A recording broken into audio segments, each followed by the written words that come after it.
그날 아침 체리티 병원 안은 정말 시끄러웠습니다.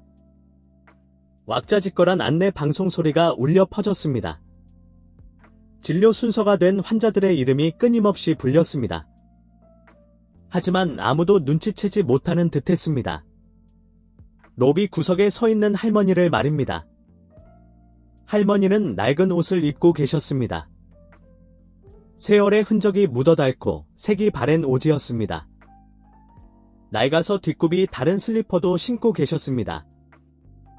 북적이는 사람들 속에서 마치 유령처럼 보였습니다.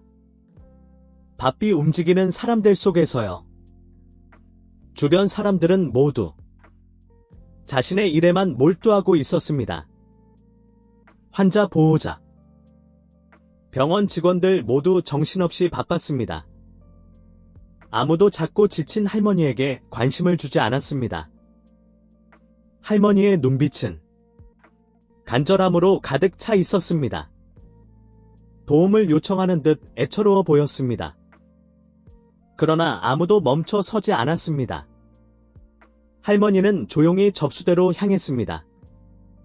떨리는 다리로 한 발짝씩 천천히 걸어갔습니다. 할머니의 앙상한 두 손은 넘어지지 않으려는 듯 꽉 쥐어져 있었습니다. 마치 넘어지지 않으려 애쓰는 듯했습니다. 주변 사람들은 할머니의 존재조차 알아채지 못했습니다. 오직 사람들의 바쁜 발걸음 소리와 시끄러운 대화 소리만이 공간을 가득 채우고 차갑게 만들었습니다. 접수대 가까이 다가가자 할머니는 나지막이 입을 열었습니다. 힘없고 지친 목소리였지만 간절함이 담겨 있었습니다. 저기요, 전화 좀 빌릴 수 있을까요? 집에 전화해야 하는데. 손주를 잃어버려서 연락을 해야 하는데 어떻게 해야 할지 모르겠어요? 접수원은 컴퓨터 화면에 집중하고 있다가 할머니의 부탁에 잠시 놀랐습니다. 고개를 들어 할머니를 흘끗 쳐다보았습니다. 그리고는 다시 컴퓨터로 눈을 돌렸습니다. 할머니가 바로 앞에 서 있었지만, 간절한 눈빛으로 바라보고 있었지만, 접수원은 눈 하나 깜짝하지 않았습니다. 할머니를 잠시 쳐다보며 낡은 옷과 앙상한 손을 보고는 차갑게 말했습니다. 여기는 전화 빌려주는 곳이 아닙니다. 전화하려면 밖에 나가서 다른 곳을 알아보세요. 저 바빠요. 그 말은 마치 보이지 않는 칼날처럼 할머니의 가슴을 찔렀습니다. 할머니의 마음을 찢어 놓았습니다. 접수원의 차갑고 매정한 목소리에 할머니는 잠시 멍하니 서 있었습니다.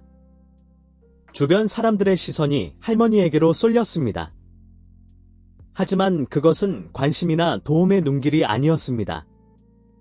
단지 호기심, 불편함, 그리고 비웃음이었습니다. 수군거리는 소리가 들려왔습니다. 저 할머니는 누구야? 노숙자처럼 보이는데? 전화도 없이 병원에 어떻게 들어왔지? 구걸하려고 그러는 거겠지. 주변 분위기는 무거워졌습니다. 아무도 할머니가 단지 도움이 필요하다는 것을 알아채지 못했습니다. 단지 도움이 필요한 것뿐인데 그들은 낡은 옷을 입은 가난한 노인만 보았을 뿐입니다. 도움을 받을 자격이 없는 사람처럼 취급했습니다. 할머니는 그 말들을 들었습니다. 눈에는 실망감이 가득했습니다. 하지만 아무 말도 하지 않았습니다. 그저 조용히 고개를 숙였습니다. 마음속 상처를 숨기려는 듯 천천히 한 걸음 물러서 접수대를 떠났습니다. 대기실에서 빈자리를 찾아 앉았습니다. 사람들의 눈에 띄지 않는 곳으로요. 할머니의 외로운 모습은 바쁜 사람들 속에 묻혀 있었습니다. 할머니의 야윈 손은 여전히 옷자락을 꽉 쥐고 있었습니다. 흐릿한 눈으로 앞을 바라보았지만 시선은 어딘가에 고정되지 못하고 흔들렸습니다. 무언가를 찾는 듯했습니다. 할머니는 아무 말도 하지 않았고 누구도 원망하지 않았습니다. 주변 사람들은 자신의 삶을 이어갔습니다. 아무도 할머니의 존재를 알아채지 못했습니다. 어떤 사람들은 심지어 킥킥거리며 웃기까지 했습니다. 그들은 알지 못했습니다. 낡은 옷과 주름진 손 뒤에 한 사람의 인생과 이야기 그리고 아픔이 있다는 것을. 할머니는 그저 그곳에 앉아 멍하니 창밖을 바라보았습니다. 무엇을 기다리는지도 모른 채 멀리서 들려오는 소음들, 환자 이름을 부르는 안내방송, 사람들의 대화 소리도 더 이상 할머니의 귀에 들어오지 않았습니다. 할머니의 머릿속에는 오직 손주에 대한 걱정뿐이었습니다. 하지 못한 말들, 전하고 싶었던 이야기들이 떠올랐습니다. 그때 고요한 공간 속에서 뒤에서 얕은 웃음소리가 들렸습니다. 중년 남성 한 명이 고급 코트를 입고 할머니 옆을 지나가다 잠시 멈춰 섰습니다. 그는 할머니를 경멸하는 눈빛으로 흘겨보며 말했습니다. 참 요즘 세상에 핸드폰도 없다니? 핸드폰은 누구나 다 있는 기본적인 물건 아닌가? 여기서 빌리려고 하다니. 그의 비웃음은 할머니에 대한 모욕과 같았습니다. 근처에 서 있던 몇몇 사람들은 마치 농담이라도 들은 듯 따라 웃었습니다. 그들의 눈빛에는 비웃음뿐만 아니라 무지함과 무관심이 가득했습니다. 아무도 알아채지 못했습니다. 할머니가 삶의 마지막 시기를 보내고 있다는 것을, 얼마나 도움이 필요한지를. 몇 분 후 세련된 옷차림의 젊은 여성이 최신형 핸드폰을 들고 다가왔습니다. 그녀는 할머니를 머리부터 발끝까지 훑어보며 불쾌한 표정을 지었습니다. 그리고 비꼬는 투로 작게 말했습니다. 거의 혼잣말처럼요. 쯧쯧 저런 꼴로. 무슨 손주를 잃어버렸다고. 뭔가 꿍꿍이가 있는 게 분명해. 누가 믿겠어. 그 말은 단순한 조롱을 넘어 인간적인 동정심의 부재를 드러냈습니다. 그 남성과 여성은 모두 알지 못했습니다. 할머니가 사기꾼이 아니라는 것을. 단지 가족과 연락하기 위해 애쓰는 연약한 노인이라는 사실을. 외롭고 힘든 상황 속에서 할머니는 아무 말 없이 그저 묵묵히 참아냈습니다. 누구도 원망하지 않았습니다. 하지만 마음속 깊은 곳에서는 고통이 밀려왔습니다.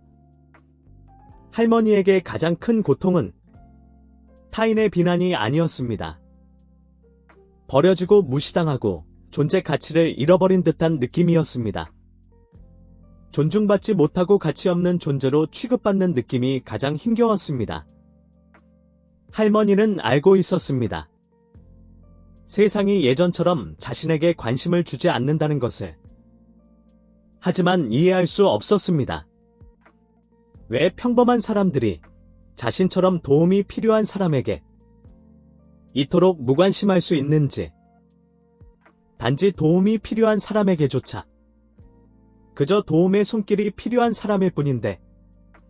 얼마 후 할머니는 고개를 숙이고 숨을 죽였습니다. 곧 터져 나올 것 같은 눈물을 참으려 애썼습니다. 할머니는 주변 사람들에게 자신의 약한 모습을 보이고 싶지 않았습니다. 평생 고통을 드러내지 않고 살아왔습니다. 하지만 오늘 강인함을 유지해왔던 힘이 바닥나고 있는 것 같았습니다. 그때 경비원 한 명이 지나갔습니다. 그는 앉아있는 할머니를 보았지만 돕기는커녕 의심스러운 눈초리로 흘끗 쳐다볼 뿐이었습니다. 잠시 후 그는 멈춰서서 할머니에게 다가갔습니다. 여기서 뭐하고 계세요? 무슨 일 있으세요? 경비원은 무관심한 목소리로 물었습니다. 할머니는 흐릿한 눈으로 고개를 들고 힘없는 목소리로 말했습니다. 저 전화 좀 빌릴 수 있을까요? 손주에게 전화해야 하는데. 손주를 잃어버렸어요. 할머니의 말이 공중에 흩어졌습니다. 작지만 간절한 목소리였습니다. 하지만 경비원은 귀찮다는 듯 할머니를 대했습니다. 그는 인상을 찌푸리며 한숨을 쉬고는 말했습니다. 여기서 전화 빌려줄 수 없어요. 여기는 그런 곳이 아닙니다. 다른 데 가보세요. 나가세요? 그 말은 또다시 보이지 않는 칼날이 되어 할머니의 가슴을 찔렀습니다. 할머니는 아무 말도 하지 못했습니다. 그저 고개를 숙일 뿐이었습니다. 눈빛에는 실망감이 가득했습니다.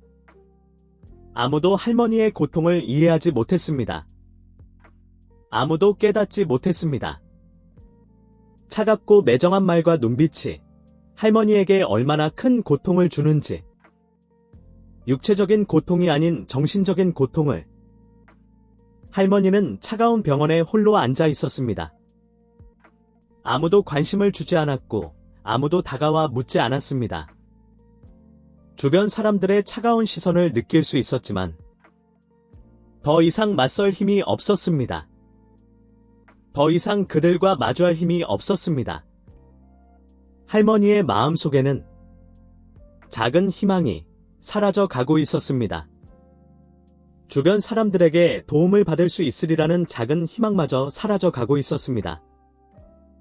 그때 기적처럼 12살쯤 되어 보이는 남자아이가 음식 봉투를 들고 엄마와 함께 들어왔습니다. 그 아이는 다른 사람들과 달랐습니다. 서두르지도 핸드폰에 정신이 팔려있지도 않았습니다. 다른 사람들처럼 자기 일에만 몰두하지 않았습니다.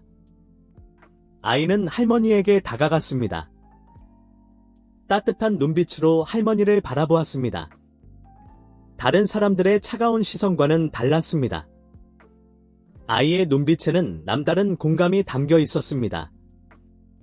다른 사람들은 갖지 못한 따뜻함이었습니다. 아이는 엄마의 손을 잡아 끌며 조용히 말했습니다.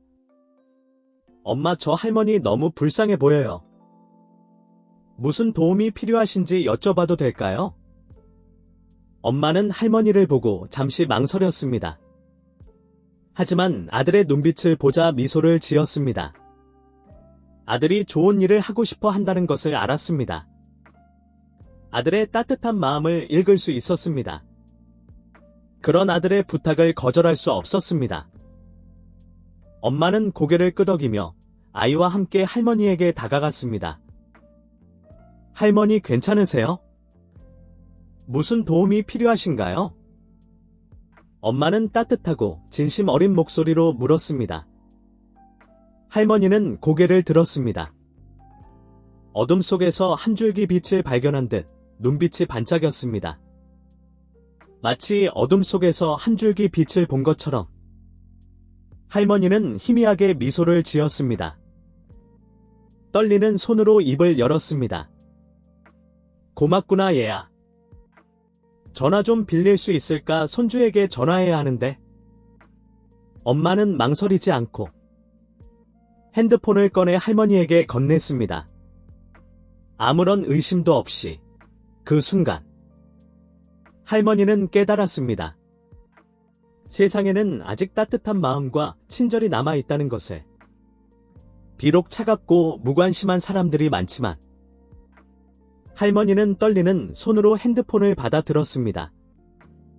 목이 메어 겨우 고맙다는 말을 전했습니다. 정말 고맙구나 얘야. 할머니는 손주의 전화번호를 눌렀습니다. 떨리는 손으로 핸드폰을 귀에 가져다 대었습니다. 감정을 주체할 수 없었습니다. 단순히 손주에게 전화하는 것이 아니었습니다. 마음에서 우러나온 전화였습니다. 가족과의 재회를 간절히 바라는 마음이 담긴, 가족과의 재회를 간절히 기다리는 한 사람의 메시지였습니다. 기쁨을 감출 수 없었습니다. 눈빛이 환해졌습니다. 수화기 너머에서 목소리가 들려왔습니다. 여보세요, 나야. 나 지금 병원인데 데리러 올 수 있겠니? 짧지만 행복한 순간이었습니다. 그 순간 할머니는 깨달았습니다. 세상이 아무리 차갑다 해도 그 아이와 엄마처럼 친절과 따뜻한 마음의 가치를 아는 사람들이 있습니다. 아이는 옆에 서서 순수한 눈망울로 할머니를 깊이 공감하며 바라보았습니다. 아이는 세상의 모든 것을 이해하지는 못하지만 한 가지는 확실히 알고 있었습니다. 따뜻한 마음에는 이유가 필요 없다는 것을. 특별한 관계가 아니어도 공감하고 나눌 줄 아는 마음만 있으면 된다는 것을. 아이는 그런 눈빛으로 할머니를 바라보았고 그 순간 친절과 배려 그리고 사랑에 대한 소중한 교훈을 얻었습니다. 따뜻한 마음과 사랑에 대한 값진 교훈을 얻었습니다. 할머니가 전화를 마치자마자 병원 분위기가 갑자기 바뀌었습니다.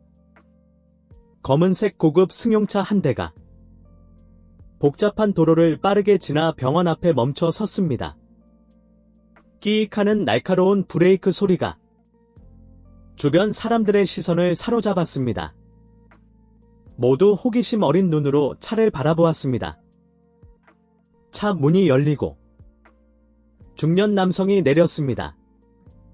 위험 있는 모습에 깔끔한 검은색 정장을 입고 윤이 나는 구두를 신은 그의 모습에서 높은 사회적 지위를 가진 사람임을 짐작할 수 있었습니다.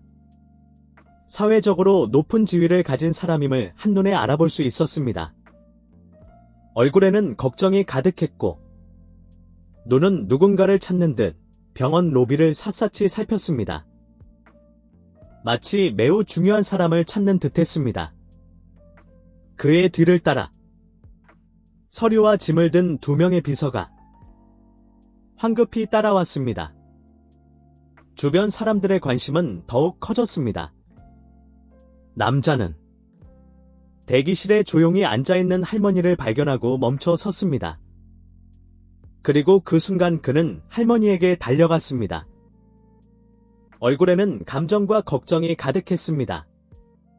어머니, 여기서 혼자 뭐 하고 계세요? 아침부터 어머니 찾느라 얼마나 애썼는지 아세요? 주변 사람들은 모두 조용해졌습니다. 믿을 수 없는 광경이었습니다. 권위 있고 품이 있어 보이는 저 남자가 저렇게 다급하게 할머니를 찾고 있다니? 상황은 완전히 달라졌습니다. 할머니는 여전히 차분한 모습이었지만 입가에 희미한 미소가 번졌습니다. 그냥 진료 좀 받으려고 왔는데? 집에 전화하려고 했는데 아무도 전화를 빌려주지 않더구나. 남자는 그 말을 듣고 걱정스럽던 표정이 분노로 바뀌었습니다. 그는 주변 사람들을 향해 차가운 눈빛을 보냈습니다. 분노가 가득한 눈빛이었습니다. 어머니에게 전화도 빌려주지 않다니. 겨우 전화 한 통 빌려달라는데 그것도 안 된단 말입니까? 병원 로비는 순식간에 조용해졌습니다. 모두 당황한 듯 아무 말도 하지 못했습니다. 몇몇 사람들은 고개를 숙였습니다.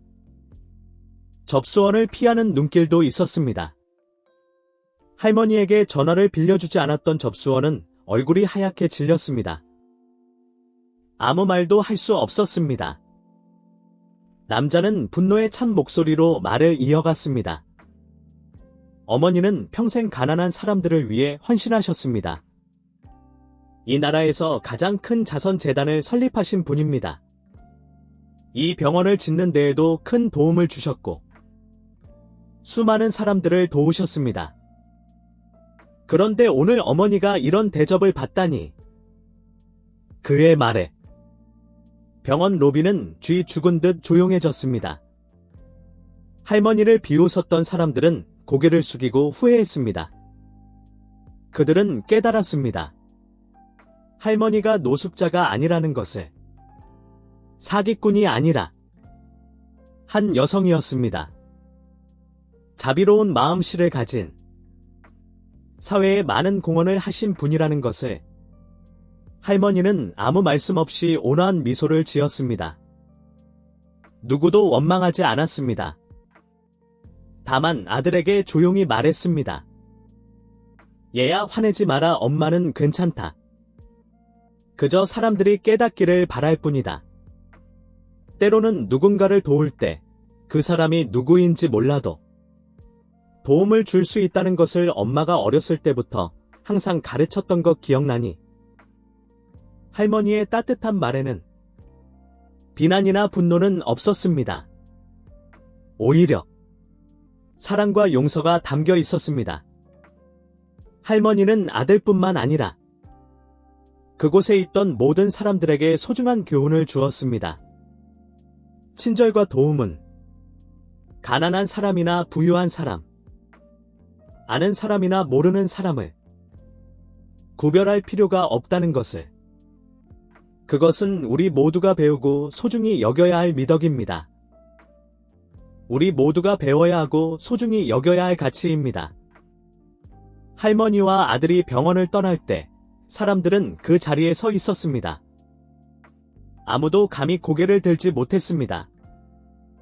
할머니의 이야기는 비록 아프고 차가운 현실을 보여주었지만 그들의 마음을 영원히 바꿔 놓았습니다. 특히 처음에 할머니에게 냉담하게 대했던 접수원은 입술을 떨며 죄송합니다라는 말조차 제대로 하지 못했습니다.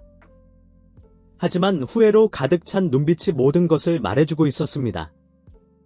사과의 말을 할 필요도 없었습니다.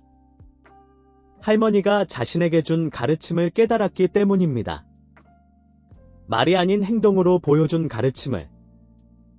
바로 그때 젊은 남성 한 명이 할머니가 거부당하는 모습을 촬영했던 그 젊은이가 할머니 앞으로 나와 고개를 숙였습니다. 할머니, 죄송합니다. 할머니를 비웃어서는 안 됐는데 제가 잘못했습니다. 그의 진실된 사과는 할머니뿐만 아니라 자기 자신에게 하는 사과이기도 했습니다. 그는 깨달았습니다. 때로는 우리의 무관심이 다른 사람에게 상처를 줄 수 있다는 것을. 우리가 그것을 깨닫지 못하는 사이에. 하지만 중요한 것은 잘못을 깨닫고 고치려고 노력하는 것입니다. 더 나은 삶을 살기 위해, 더 나은 사람이 되기 위해. 그 직후 또 다른 여성, 바로 접수원이 감정을 주체하지 못하고 울먹이며 할머니에게 다가왔습니다. 할머니, 정말 죄송합니다. 할머니가 누구신지 몰랐어요. 이제야 알았어요. 할머니께 너무 못되게 굴어서 정말 죄송합니다. 할머니는 마치 자애로운 어머니처럼 젊은 여성을 따뜻하게 바라보았습니다. 그녀의 어깨에 손을 얹고 부드럽게 말했습니다. 얘야, 누구나 실수할 수 있단다. 중요한 건 자신의 잘못을 깨닫고 고치는 거야. 엄마는 너를 미워하지 않는단다. 할머니의 말은 깊은 용서를 담고 있었습니다. 비난하거나 화내지 않고 오히려 자신의 실수를 통해 사람들이 친절과 따뜻한 마음의 가치를 깨닫기를 바랐습니다. 우리가 살아가면서 서로에게 나누어야 할 소중한 가치를. 할머니와 아들이 떠나자 병원 분위기는 완전히 달라졌습니다. 그곳에 있던 사람들은 할머니의 모습을 잊을 수 없었습니다. 연약한 노인이었지만 넓은 마음으로 분노나 원망 없이 살아가는 모습을. 몇몇 병원 직원들은 자신을 되돌아보기 시작했습니다. 과연 자신들에게도 할머니처럼 도움이 필요한 사람들을 따뜻하게 대할 수 있는 마음이 있는지, 할머니처럼 따뜻한 마음을 가지고 있는지. 할머니의 이야기는 단순히 접수원의 사과로 끝나지 않았습니다. 사과로 끝나지 않고 모든 사람들의 마음속에 깨달음의 씨앗을 심었습니다. 그 후 병원의 많은 사람들, 의사와 간호사부터 경비원까지 다른 사람을 보는 시각을 바꾸기 시작했습니다. 그들은 더 이상 부나 외모를 중시하지 않았습니다. 겉모습이 아니라 존중하는 마음과 따뜻한 마음 그리고 이해심을 중요하게 생각했습니다. 일주일 후 같은 병원 로비에서 그날의 접수원은 밝은 미소로 노인 환자들을 맞이하고 있었습니다. 단순히 업무적인 도움을 넘어 먼저 다가가 안부를 묻고 대화를 나누며 모두에게 친절하고 따뜻한 분위기를 만들어 주었습니다. 그녀는 할머니에게서 중요한 교훈을 얻었습니다. 친절은 거창한 것이 아니라 때로는 작은 행동에서 시작된다는 것을. 하지만 그 작은 행동이 얼마나 큰 가치를 지니는지. 젊은 의사 한 명은 할머니가 모욕당하는 모습을 보고도 아무것도 하지 못했던 그 의사는 이제는 병원의 자선 활동에 적극적으로 참여했습니다. 병원의 자원봉사 활동에 적극적으로 참여했습니다. 그는 동료들에게 말했습니다. 다시는 그런 모습을 보고만 있고 싶지 않아요. 이제 우리가 행동해야 할 때입니다. 우리는 더 이상 도움이 필요한 사람들을 외면해서는 안 됩니다. 아무것도 하지 않고 젊은 의사는 깨달았습니다. 지금 당장 행동하지 않으면, 자신의 태도와 접근 방식을 바꾸지 않으면 할머니의 이야기는 그저 슬픈 기억으로 남을 뿐이라는 것을. 병원 안에서만이 아니라 할머니의 이야기는 병원 밖으로 퍼져나갔습니다. 가정에서, 친구들 사이에서, 그리고 사회에서 이야기가 퍼져나갔습니다. 사람들은 깨닫기 시작했습니다. 따뜻한 마음은 추상적인 개념이 아니라 우리가 매일 실천할 수 있는 구체적인 행동이라는 것을. 매 순간의 행동과 말, 모든 행동에서. 할머니의 이야기는 비록 고통과 슬픔으로 가득하지만 용서와 관용 그리고 무조건적인 친절에 대한 메시지이기도 합니다. 관용과 무조건적인 친절에 대한 메시지입니다. 이것이 바로 할머니가 다음 세대에 남기고 싶었던 가장 중요한 교훈입니다.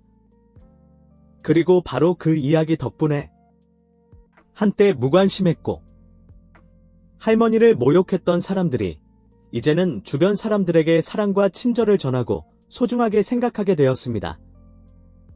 따뜻한 마음을 나누게 되었습니다. 여러분, 이 이야기는 젊은 사람들뿐만 아니라 어른들이 다음 세대에 전할 수 있는 소중한 가치에 대한 중요한 메시지입니다. 이 이야기에서 얻을 수 있는 교훈은 다음과 같습니다. 1. 관용과 용서. 모욕을 당했음에도 할머니는 화를 내지 않고 용서했습니다. 할머니는 화를 내는 대신 관용을 선택했습니다. 이는 우리에게 친절함이 마음의 평화를 가져다 준다는 것을 일깨워줍니다. 이 한계 없는 친절. 가난하고 늙었음에도 할머니는 다른 사람들을 도왔습니다. 나이가 많다고 도움을 줄 수 없는 것은 아닙니다. 나이는 의미 있는 삶을 사는데 장애가 되지 않습니다. 3. 공감과 이해. 이 이야기는 겉모습으로 사람을 판단해서는 안 되며 서로를 이해하고 공감해야 한다는 것을 강조합니다.